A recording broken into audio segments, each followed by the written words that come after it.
Welcome to Daily Variety, your daily dose of news and analysis for entertainment industry insiders. It's Tuesday, January 6th, 2026. I'm your host, Cynthia Littleton. I am co-editor-in-chief of Variety alongside Ramin Satuda. I'm in LA, he's in New York, and Variety has reporters around the world covering the business of entertainment. In today's episode, we'll hear from Jazz Tanke, who has a sharp-eyed observation about the significance of the Oscar shortlist for cinematography contenders this year. But before we get to that, here are a few headlines just in this morning that you need to know. The Corporation for Public Broadcasting is formally shutting down. After being defunded by the Trump administration, the remaining board members decided the responsible thing to do would be to dissolve the body. Goodbye, CPB, and thank you for Sesame Street and Mr. Rogers and everything else you've helped bring to the screen. In much lighter news, Emily in Paris has been renewed for Season 6 by Netflix. Meanwhile, Taylor Sheridan and Paramount Plus will call it a wrap on The Mayor of Kingston after the upcoming Season 5. All of these stories and so much more can be found on Variety.com right now. Jazz Tanke, thank you so much for joining me. Thank you for having me back. I was looking over our website. I came across a headline that caught my attention. Women cinematographers from Sinner, Song Sung Blue, and Wicked for Good could make Oscar history. I knew before I even looked that you wrote it, a keen observation from you that this year on the short list of potential cinematography nominees, there are 3 women, and that is the exact number of women that have been nominated in the past in nearly 100 years of Oscar history. 3 women, yes, 3 women have been nominated for cinematography, and exactly 0 have won. So already with the short list having 3, that's a big leap. And goodness knows, we hope Academy voters can rectify this great wrong and recognize a woman in this category. And it will be just like when Catherine Bigelow won for The Hurt Locker. She held that thing up and it felt like a win for all of womanhood in Hollywood, going back to Dorothy Arzner and Mary Pickford. As you can see, I'm quite animated. But Jazz, tell me, what was the spark for this story? This is the first year that the Academy has put the cinematographers in the shortlist. Historically, they have not done that. Just to explain a little bit about the shortlist branch of the shortlisting, they can choose between 10 and 20 movies. This year, they chose 16. So as I was going through them, and the official list doesn't actually say the names, but because I work with these titles so frequently, I was like, wait a minute. We knew Autumn Gerald Arcopar was probably going to be nominated for Sinners. She is one of the front runners. Then I saw Song Sung Blue and I was like, wait a minute, hang on. Let me just Google this. Amy Vincent, another female. And then I saw Wicked for Good, and that's Alice Brooks, who we gave the Creative Collaborator Award to at the Middleburg Film Festival. And to me, I was like, this warrants a story. This is huge. And I felt that Catherine Bigelow moment. I was like, oh my gosh, is the 98th Academy Award like the year that a woman finally wins? We all know that's up to the fates and the voters, but here's hoping that, it's about damn time, to quote Lizzo. I just love the origin story of that story because those are sometimes the best stories. You're just staring at data, and sometimes if you stare at something long enough, things come to you. You are, of course, so conversant with all the great DPs, male and female. Let's talk a little bit about the 3 women and what it is about their work. Let's start with Autumn Gerald Arcopar of Sinners, which has quite a look to it. There is no question that the look and feel of that movie is such a big part of it, and that reflects her collaboration with director Ryan Coogler. But specifically, what is it about her cinematography in that movie that is getting the attention? Originally, it was meant to shoot on a 16mm film. She has become the first female cinematographer to shoot on IMAX 65mm and Ultra Panavision.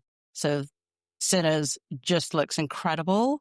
That explains why every frame looks so expansive. So they did tests and they decided that it was inspired by The Hateful Eight, which Tarantino shot, and they decided it looked much better that way. But I think to your point, it's just the way she shoots, that magic hour scene when Jack O'Connell drops into frame as Remick, and we learn he's a vampire, and turns the whole film around. Just, even that juke joint scene, beautifully shot.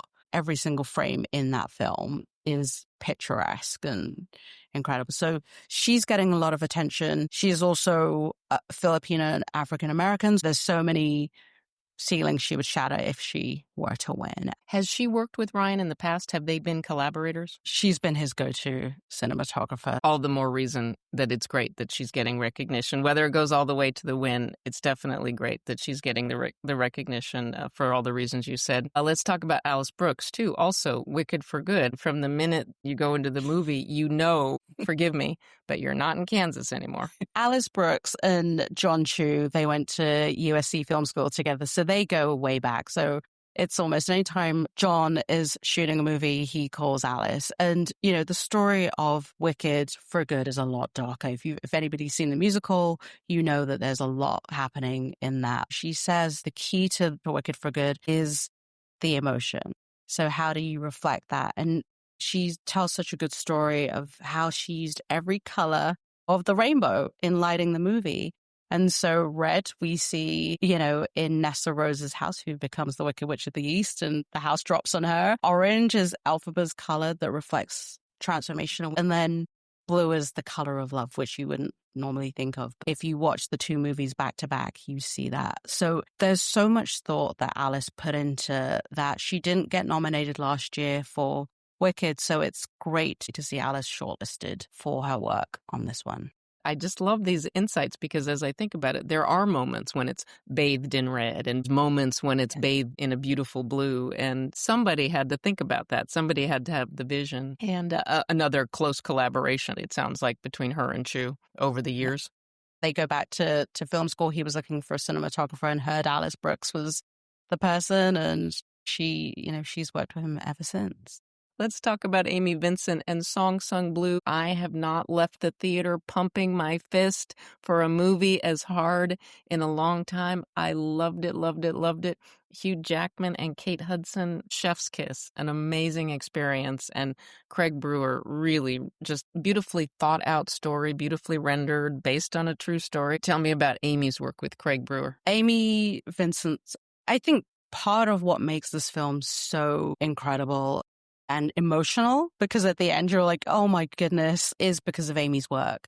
In this movie, she is not only shooting these live concert performances and setting up the stage for musical numbers, she's also shooting an incredibly emotional story between Hugh Jackman and Kate Hudson. And, I'm not quite sure what camera she used for it, but just that grainy look that takes us back into, the 90s and how she shoots, that dynamic between the two of them. There's a scene where Kate Hudson's on the couch after something happens, and you feel the power in just the framing of that sequence. And then there's a sequence towards the end with Hugh Jackman when he's in the bathroom and she's got the camera looking at him in the mirror. Amy is such a great cinematographer. She's done so many great movies, but this is to see her get recognized for this with her work with Craig. It's an incredible year for women. Also, the ASC, the American Society of Cinematographers, will announce their nominations later on this week. What's very exciting about that is this year,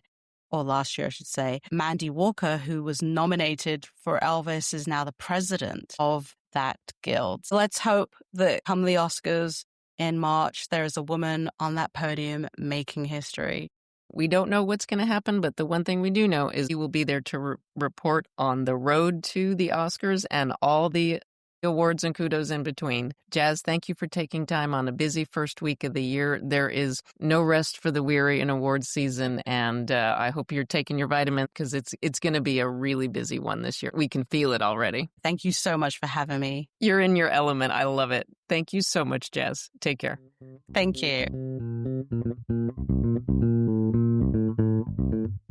As we close out today's episode, here's a few things we're watching for. We're expecting news from Warner Brothers Discovery by Friday on its response to Paramount Skydance's latest takeover offer. And then the question is, will that set off a new round of higher bids from Netflix? Will anyone else jump in at what seems to be about the 10th hour for this deal?